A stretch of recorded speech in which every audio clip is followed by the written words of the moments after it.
खैरुल हदीस किताबुल्लाह व खैरुल हदी हदी मुहम्मदिन सल्लल्लाहु अलैहि वसल्लम व शर्रुल उमूरि मुहदसातुहा व कुल्लु मुहदसातिन बिदअह व कुल्लु बिदअतिन दलालह व कुल्लु दलालतिन फिन्नार।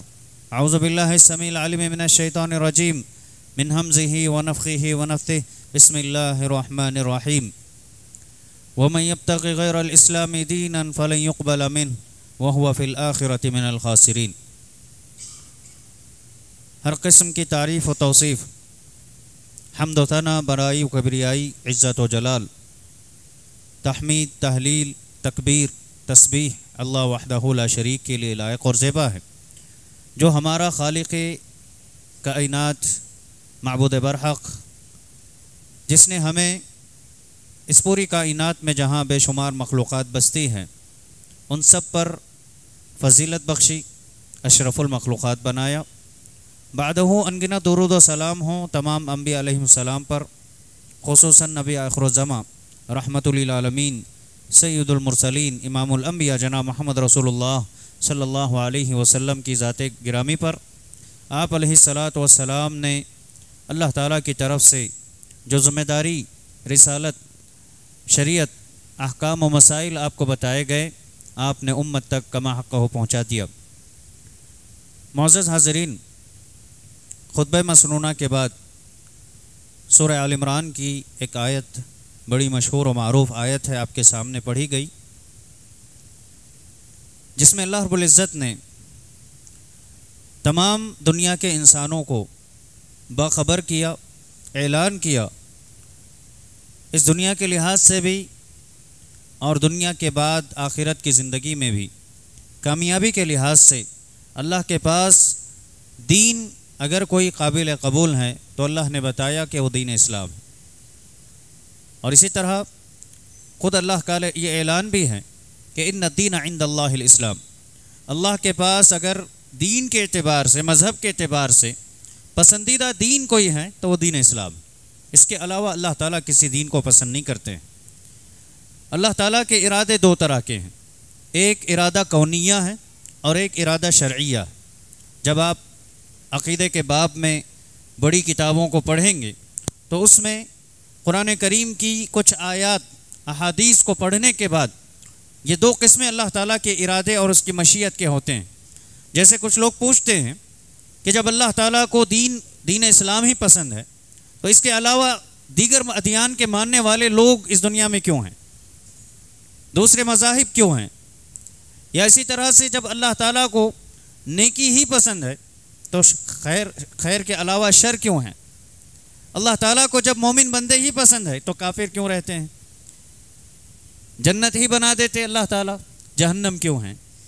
ये सवाल कुछ लोगों के जहनों में उठते हैं और ज़रूरी भी है, क्योंकि ये अल्लाह ताला का निज़ाम है।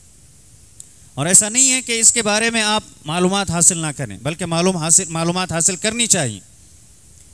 अल्लाह ताला के जो फ़ैसले होते हैं उनको दो तरह से अगर समझें तो ये बात समझना आसान हो जाता है।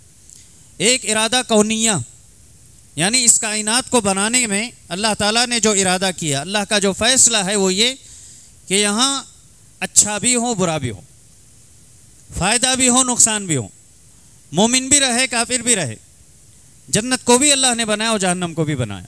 और अल्लाह के इल्म में मालूम है, ये बातें मौजूद हैं अल्लाह के इल्म में कि कितने लोग जन्नत में जाएंगे, कितने लोग जहन्नम में जाएंगे। सबकी अदद अल्लाह ताला को मालूम है, कौन कौन जाएंगे तफसील भी अल्लाह ताला को मालूम।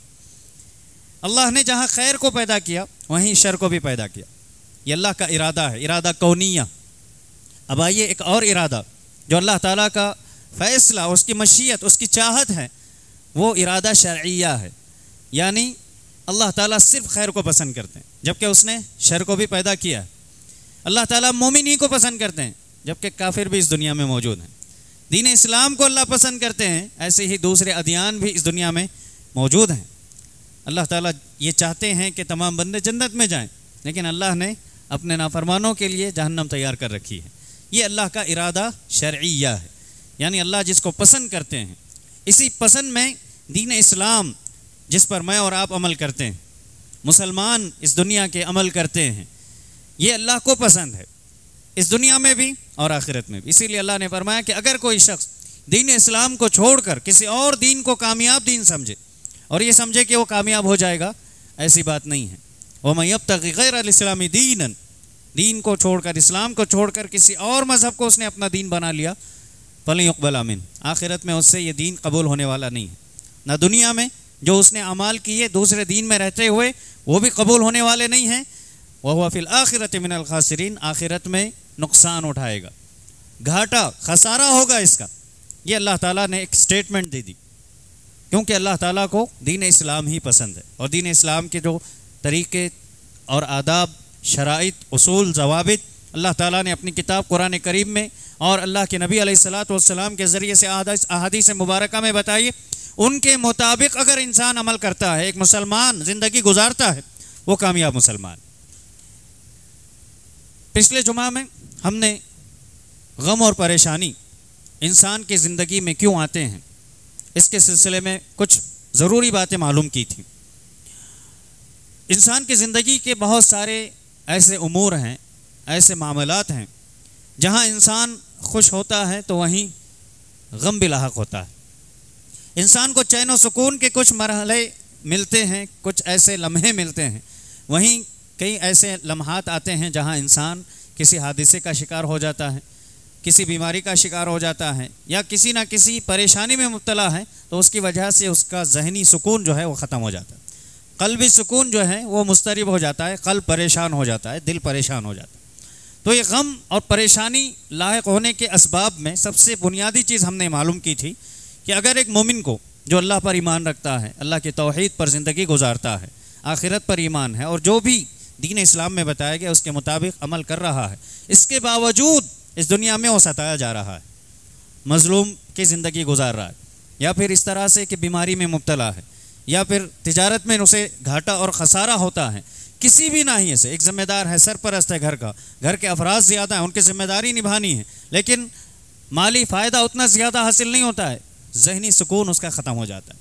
ये आजमाइश है, मोमिन के हक़ में आजमाइश है।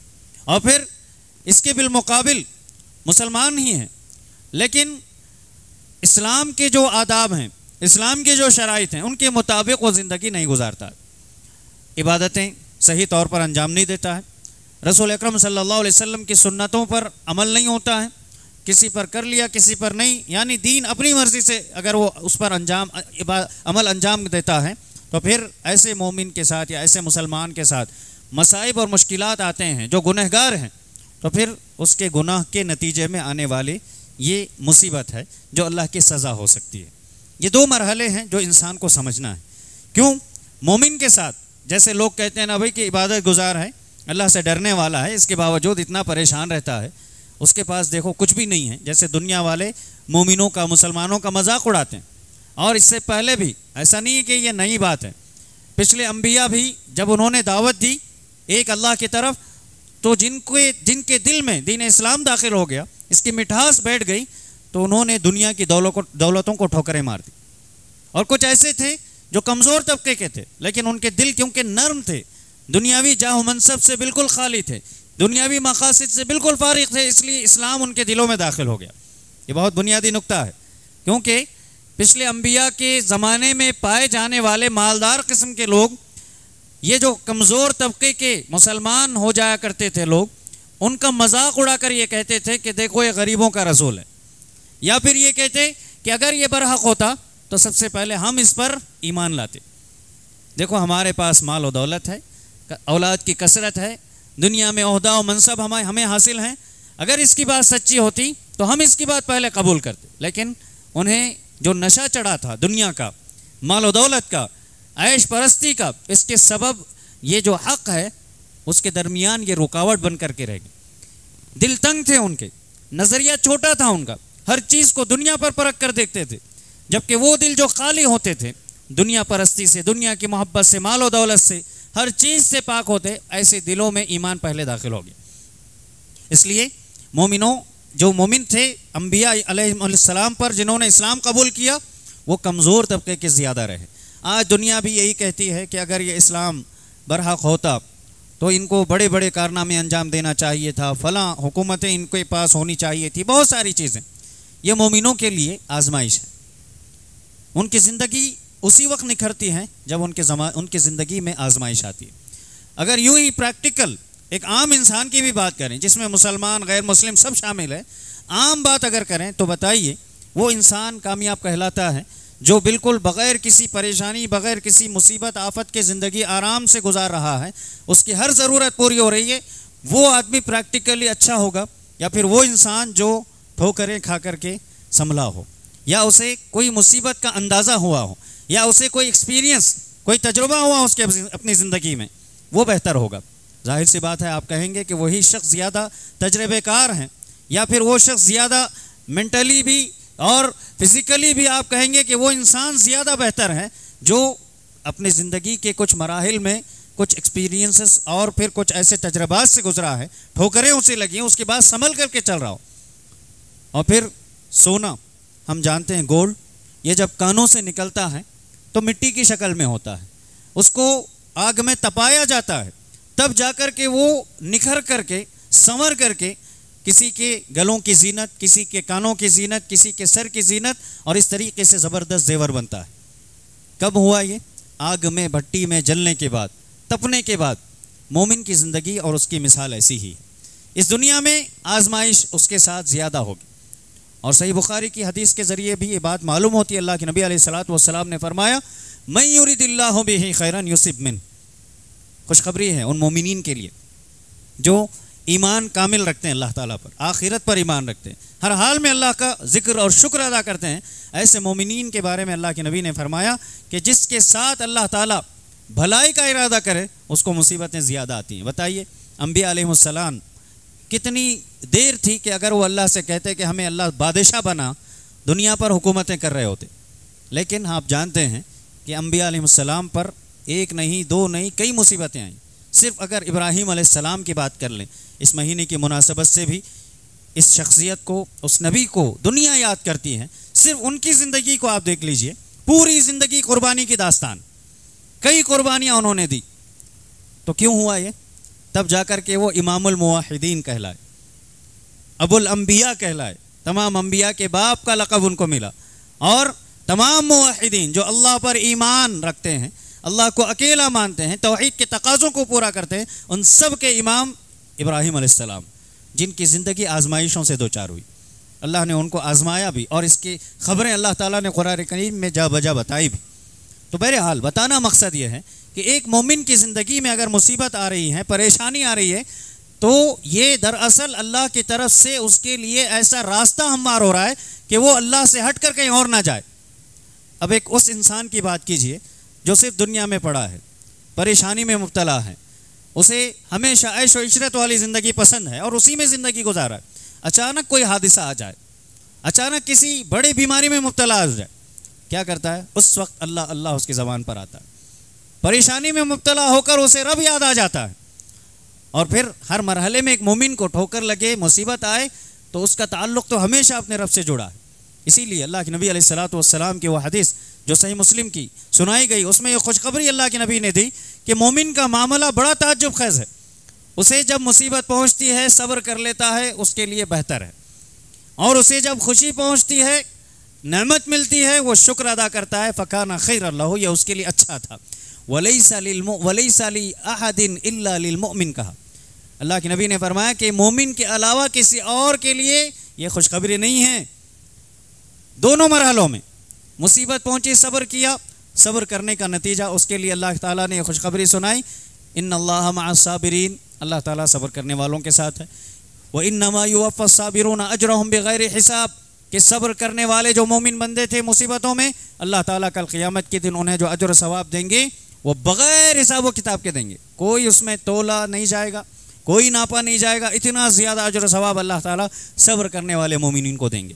और वहीं कोई अच्छी नेमत मिल जाए, अच्छी चीज़ हासिल हो जाए, खुशहाली आ जाए किसी मोमिन की ज़िंदगी में, वो शुक्र करता है, फ़काना खैरन लहू। अल्लाह के नबी सल्लल्लाहु अलैहि वसल्लम ने फरमाया कि उसके लिए बेहतर है, उसके लिए बेहतर है।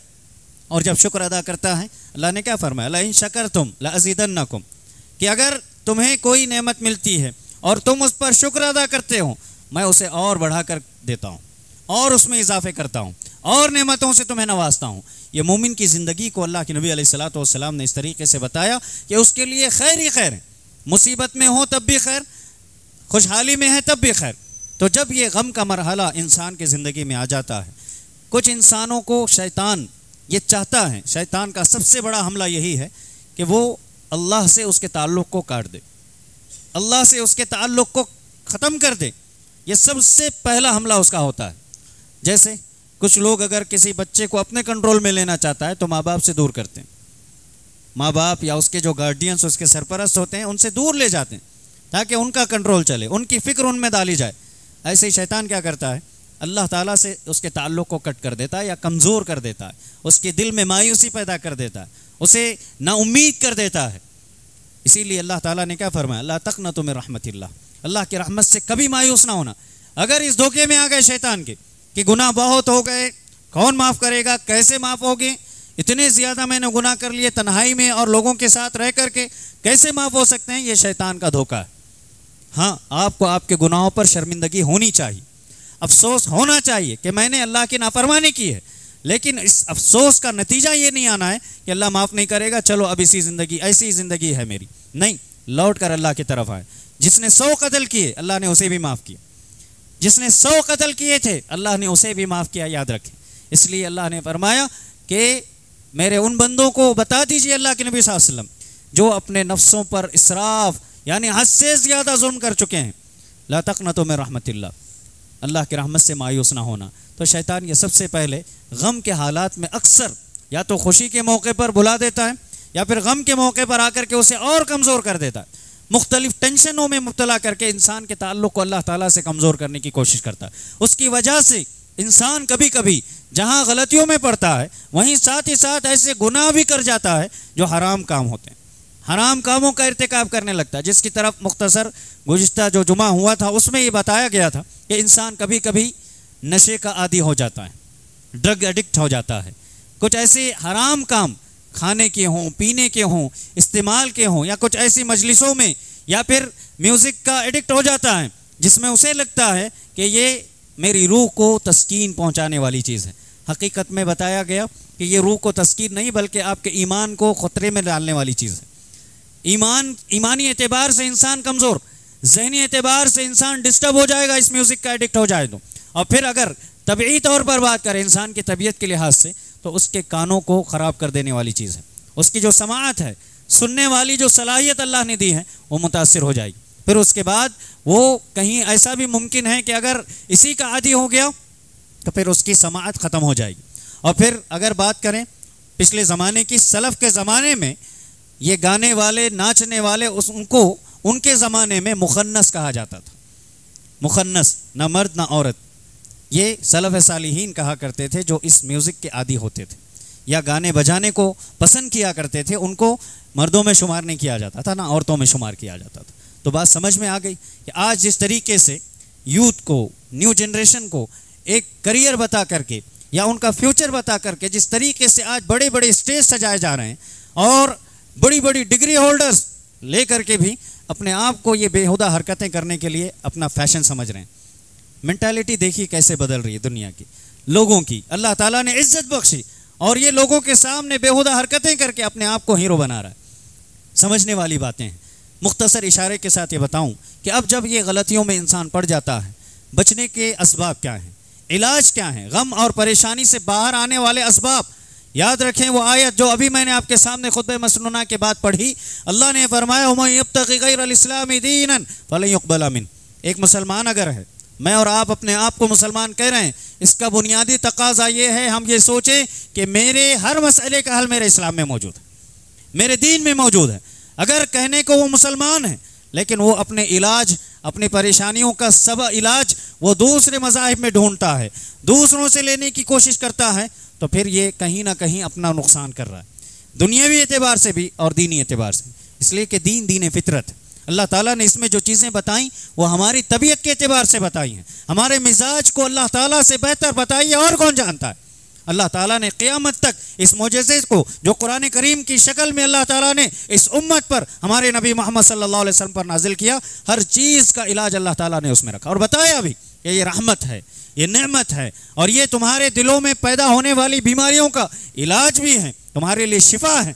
कुरान करीम में अल्लाह ताला ने शिफा रखा। और फिर अहादीस रसूल में ज़िंदगी गुजारने के आदाब, तौर तरीके और आपको एक बेहतरीन मुसलमान कैसे बनना है, ये सब कुछ तरीके आपको कदम कदम पर रहनुमाई की गई है। तो एक मुसलमान का बुनियादी तकाज़ा ये है, मैं अगर अपने आप को मुसलमान कहता हूँ तो मुझे ये समझना ज़रूरी है कि मेरी ज़िंदगी के, मेरे पैदा होने से पहले मेरे मरने के बाद तक के तमाम हालात का हल, तमाम चीज़ों की रहनुमाई मुझे मेरे इस्लाम में ही मिलेगी। अगर मैंने इस्लाम के अलावा किसी और दीन में मेरे मसाइल को हल करने की कोशिश की या मैं तलाश करता हूँ, तो ये कहीं ना कहीं मैं अपने साथ धोखा कर रहा हूँ, या फिर मैं अपने इस दावे में झूठा हूँ जो मैं कहता हूँ कि मैं मुसलमान हूँ और मेरा दीन इस्लाम, मजहब इस्लाम है। तो ये बात अल्लाह ने भी बताई कि जो भी इस्लाम को छोड़कर किसी और चीज़ में अपनी कामयाबी समझता है, फलन युक़बल मिन, वो अल्लाह ताला कबूल नहीं करेंगे। वह हुआ फिल आखिरत मिनल खासिरीन, वह क़यामत के दिन नुकसान उठाने वालों में से होगा। आइए जानते हैं सबसे पहला इलाज उस इंसान के लिए दीन इस्लाम में क्या हो सकता है कि जो गम और परेशानी में मुब्तला है, मुसीबतों में मुब्तला है, ज़हनी सुकून ख़त्म हो चुका है, डिप्रेशन का शिकार हैं, क़ल्बी सुकून ख़त्म हो चुका है, रातों को बिस्तर पर करवटें बदल करके रातें गुजर जाती हैं और यूं ही सुबह हो जाती हैं, इंसान का चैन और सुकून ख़त्म हो चुका है। आइए इस्लाम में अल्लाह ताला ने बताया कि सबसे पहले वस्तईनु बिस्सब्रि वस्सला, वस्तईनु बिस्सब्रि वस्सला, मदद और सब्र और नमाज के ज़रिए से मदद हासिल करो, सब्र और नमाज के ज़रिए से मदद तलब करो। वो झूठा दावा नहीं है। अल्लाह ताला ने जो ऐलान किया, अल्लाह ताला ये बताता है, ये कुछ लोग जो इसमें दकीका और शुकूक पैदा करने की कोशिश करते हैं कि सब्र अल्लाह की मखलूक है, नमाज अल्लाह की मखलूक है, तो देखो अल्लाह ने मखलूक से मदद तलब करने का हुक्म दिया है। जब खालिक ने खुद ये हुक्म दिया है तो फिर हम जब अगर किसी से मांगते हैं तो गलत क्या हुआ। अल्लाह के लिए, अल्लाह के लिए कुरान करीम पर यह जुल्म मत करो। अल्लाह ताला के कलाम के साथ एक खिलवाड़ है। अल्लाह ताला ने फरमाया कि मुसीबतें जब आती हैं सब्र करो। सब्र का मतलब यह है कि अपनी ज़बानों को रोक लो, ऐसे अल्फाज ना कहो जो तुम्हारे दीन को ख़त्म कर दें, या ऐसे काम ना करो जो तुम्हारे इस्लाम को ख़त्म कर दें और अल्लाह ताला की नाफरमानी की तरफ और उसकी मासियत की तरफ ले जाए, गुनाहों की तरफ ले जाएं। और फिर नमाज़ों की तरफ अल्लाह ने कहा कि नमाज़ों से मदद तलब करो का मतलब ये है कि अल्लाह को अकेला मानकर उसके दरबार में हाजिरी दो। अल्लाह के पास जिसने पूरी कायनात को पैदा किया, कायनात के ज़र्रे ज़र्रे पर जिसकी हुकूमत चलती है, उससे मांगो, उसकी मखलूक से मत मांगो। जो मर चुके हैं वो क्या देंगे, जो इस दुनिया के हालात से नावाकिफ़ हैं वो क्या देंगे। जिनको खुद नहलाया गया, जिनको खुद कफनाया गया, जिनको उठाकर ले जाना पड़ा, जिनके पास कुदरत ही नहीं, रूह निकल जाने के बाद जिस्म से, वो क्या कुदरत रख सकते हैं। वो रब जो हमें पैदा होने से पहले जानता है, मरने के बाद हमारे साथ क्या होना है वो जानता है। तो फिर जब हमारे दिलों में, हमारी ज़बान पर निकलने से पहले भी हमारी मुसीबत के अल्फाज, हमारी दुख भरे अल्फाज हमारी ज़बानों से निकलने से पहले ही हमारे दिल के हाल को जानने वाली ज़ात अगर कोई है तो वो कायनात का रब अल्लाह ताला है। अल्लाह ताला से मांगो। अल्लाह ने यही कहा, इस नमाज में जब आओगे अपने आप को अल्लाह के हवाले करते हो, सरेंडर कर रहे हो, रुकू में अल्लाह का जिक्र, क़ियाम में अल्लाह का जिक्र, सजदे में अल्लाह को याद करो। और अल्लाह के नबी ने फरमाया कि अक़रबु मा यकूनुल अब्दु मिन रब्बिही व हुवा साजिद, एक बंदा सबसे ज़्यादा अपने रब से करीब सजदे की हालत में होता है। सजदों को गनीमत समझो। अगर अल्लाह ताला ने तुम्हें तौफीक दी है कि तुम नमाज पढ़ो और सजदों की तौफीक मिली है तो शुक्र अदा करो अल्लाह ताला का कि अल्लाह ताला ने तुम्हें दुनियावी एतबार से भी, उखरवी एतबार से भी बहुत बड़ी नेमत से अल्लाह ताला ने नवाजा है। अगर तिब्बी नाहिये से आप देखें तो कई लोगों ने इस बात का इकरार कर लिया कि जहाँ ये दिल तमाम चीज़ों को कंट्रोल करने वाला है, या दिमाग में जो भी आपका फंक्शन है उसको तमाम चीज़ें दिमाग के ज़रिए से पूरी होती हैं, तो पूरी चीज़ों को जहाँ खून दिल से पहुँच रहा है, दिमाग एक ऐसी हालत है जो इस इंसान के सर पे होती है। दिमाग इंसान के सर में, वहाँ खून मुश्किल से पहुँचता है। जितना प्रेशर खून का यहाँ होना चाहिए उतना उसे सजदे की हालत में बंदे को मिलता है। सजदे की हालत में जहाँ दिमाग दिल से नीचे हो जाता है और वहाँ फिर इंसान के जो मसाइल, जो प्रेशर खून का पहुँचने के जो फंक्शन होता है वो पूरा ना पहुँचने की वजह से जो इंसान जहनी तौर पर परेशान होता है, वो क़ल्बी सुकून, जहनी सुकून उसे यहीं हासिल होता है सजदे की हालत में। ये लोगों ने, माहिरीन ने इस बात को साबित भी किया। फिर इस तरह से अल्लाह रब्बुल इज़्ज़त ने अल्लाह के नबी अलैहिस्सलातु वस्सलाम की जो सीरत महफूज की है उसमें भी आयशा रज़ी अल्लाह अन्हा और दीगर सहाबा ने बात बताई, काना इज़ा हज़बहु अम्रुन सल्ला, खुद हमारे नबी मोहम्मद सल्लल्लाहु अलैहि वसल्लम जिनके अगले पिछले गुनाह माफ़ कर दिए गए थे, आपको भी कोई दिक्कत होती, परेशानी पहुंचती या हालात कुछ ऐसे हो जाते, फ़ौरन आप अलैहिस्सलातु वस्सलाम नमाज के लिए लपक पड़ते, फ़ौरन नमाज के लिए आ जाया करते। हत्ता कि आप बिलाल से कहा करते थे, अरहना बिहा या बिलाल, ए बिलाल अजान दो और नमाज के ज़रिए से हमें राहत पहुँचाओ, नमाज के ज़रिए से राहत पहुँचाओ। अभी कुछ दिनों पहले एक आर्टिकल पढ़ने को मिला जिसमें नमाज़ों के मुतालिक और इस्लाम की दीगर इबादतों के मुतालिक इनके फ़वाइद बताते हुए एक साइकियाट्रिस्ट, साइकोलॉजिस्ट जिसको कहते हैं, बीवी पट्टा बिरहम, ये हैदराबाद के एक साइकोलॉजिस्ट हैं। उन्होंने अपने इंटरव्यू में ये बात बताई कि इंसान गौर अगर करे तो उसके दीन में, खुसूसन मुसलमानों से उन्होंने कहा कि नमाज़ों का जो फ़ायदा अल्लाह ताला ने मुसलमानों की ज़िंदगी में रखा है, ज़हनी, क़ल्बी, जिस्मानी, हर एतबार से इतने फ़वाइद हैं कि इंसान उनको शुमार नहीं कर सकता है। उन्होंने एक छोटी सी मिसाल दी कि दुनिया के दूसरे इलाक़ों के बिलमुकाबिल सऊदी अरब की बात करें तो सऊदी अरब में मेंटल हॉस्पिटल्स या मेंटल जो जिनको ले जाकर हाउस होल्ड करते हैं, जो पागल किस्म के पागल खाने होते हैं, पागल लोगों को ले जाकर रखा जाता है, कहते हैं कि सऊदी अरब में नहीं है, सऊदी अरब में नहीं मिलेंगे। वजह क्या? कहते हैं कि वो प्रैक्टिकल मुस्लिम्स हैं, वो नमाज़ें पढ़ते हैं, नमाज़ों के पाबंद हैं, इस वजह से उनकी दिमागी हालत बिल्कुल बरकरार रहती है, उसमें कोई परेशान नहीं होता है, वो बिल्कुल इत्मीनान और सुकून की ज़िंदगी गुजारते हैं। जो मुसलमान हैं और प्रैक्टिसिंग मुस्लिम्स हैं, इनके लिए कहता है। फिर उसके बाद उसने ये बात भी बताई कि जो इंसान रुकू करता है, फिर उसके बाद सजदा करता है, तशहुद करता है, इसमें इंसान की फ़िज़िकल इतनी एक्टिविटीज़ हैं कि इंसान जो बाहर, उन्होंने कहा उनके अल्फाज में कि नमाज सबसे बेहतरीन, highest of the yoga, yoga में सबसे बेहतरीन अगर किसी को दर्जा और मकाम दिया जा सकता है, कहते हैं कि नमाज। ये अलग बात है कि दुनिया की चीज़ से उसे कंपेयर नहीं किया जा सकता है, ये अल्लाह की इबादत है। अगर अल्लाह ने इबादत को मशरू किया है तो इसमें इंसानों के लिए तबई तौर पर भी, शरई तौर पर भी अल्लाह ताला ने बहुत सारे फ़वाइद रखे। इस बात का यकीन और ईमान हमें रखना चाहिए। यही बात मैं बताना चाहता हूँ कि जब दुनिया वाले कुछ कहते हैं, गैर मुस्लिमीन इस बात का एतराफ़ कर रहे हैं, तो हम तो मुसलमान हैं, हमें अल्लाह ताला के इस हुक्म पर या इसके अलावा दीगर जो अहकाम शरीयत में अल्लाह ताला ने दिए हैं, हलाल बताए, हराम बताए, इन सब चीज़ों को हमें समझना चाहिए कि अल्लाह ताला ने हमारी कामयाबी के लिए, हमारी तबीयत के लिए, हमारी दुनिया के लिए, हमारी आखिरत के लिए अल्लाह ताला ने इन चीज़ों को मशरू किया और इसी में हमारे लिए कामयाबी है। और इस तरह से दूसरा इलाज जो हमें मालूम होता है हमारे गम और परेशानी से निकालने का, और बहुत अहम और आसान इलाज है, वो ये कि अल्लाह के नबी अलैहिस्सलातु वस्सलाम पर कसरत से दुरूद भेजना, कसरत से दुरूद पढ़ना, और दुरूद के वही अल्फाज जो अल्लाह के नबी अलैहिस्सलातु वस्सलाम की ज़बानी अदा हुए हों, आपने उम्मत को सिखाएं, उन्हीं अल्फाज में सही मानों में इलाज मिल सकता है। वरना दुरूद पढ़ने का वो तरीक़ा नहीं है जो दुनिया ने बना लिया है। अल्लाह के नबी अलैहिस्सलातु वस्सलाम के सिलसिले में ये बात मनक़ूल है, सुनन तिरमिज़ी और मुस्नद अहमद की रिवायत है। उबय बिन काब रज़ियल्लाहु अन्हु अल्लाह के नबी अलैहिस्सलातु वस्सलाम से पूछते हैं कि अल्लाह के नबी अलैहिस्सलातु वस्सलाम, मैं चाहता हूँ कि जब हाथ उठा कर के अल्लाह से दुआ मांगूँ, उस वक्त में आप पर कसरत से दुरूद पढ़ूँ।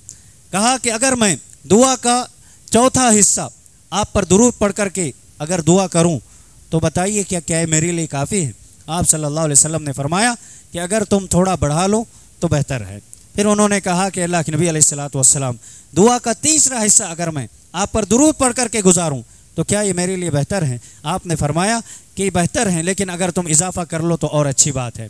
उन्होंने कहा कि दुआ का आधा हिस्सा आप पर दुरूद पढ़ करके मैं अगर गुजारूं तो क्या ये मेरे लिए बेहतर है? आपने फरमाया कि बेहतर है, लेकिन अगर इजाफा करते हो तो और अच्छी बात है। उन्होंने कहा कि अल्लाह के नबी अलैहिस्सलातु वस्सलाम, अगर मैं दुआ में पूरा का पूरा दुरूद ही पढ़ूँ आप पर और दुरूद ही भेजता रहूँ तो क्या ये बेहतर है? आपने फरमाया, इज़न तुकफ़ा हम्मुक व युग़फ़र लका ज़म्बुक, ऐसी सूरत में तुम्हारी जो परेशानियां हैं वो ख़त्म हो जाएंगी, तुम्हारी परेशानियां ख़त्म हो जाएंगी और अल्लाह ताला तुम्हारे गुनाह भी मिटा देंगे। यहाँ ये मतलब हुआ, अहले इल्म कहते हैं कि इंसान जो अल्लाह ताला से दुआ करने के लिए हाथ उठाता है, एक दुआ ऐसी भी हो जिसमें अल्लाह ताला के जो मशरू किए गए कलिमात अल्लाह के नबी अलैहिस्सलातु वस्सलाम पर दुरूद पढ़ने के हैं, उसके फ़वाइद ये हैं कि अल्लाह के नबी अलैहिस्सलातु वस्सलाम ने खुद फरमाया कि इस दुरूद को पढ़ने से इंसान की जहाँ ज़हनी और क़ल्बी परेशानियाँ ख़त्म हो जाती हैं, वहीं उसके गुनाहों को भी अल्लाह ताला माफ़ करते हैं। और इस तरह से बहुत सारी दुआएँ, सुबह और शाम की दुआओं में अल्लाह के नबी अलैहिस्सलातु वस्सलाम की बड़ी जामे दुआएँ हैं,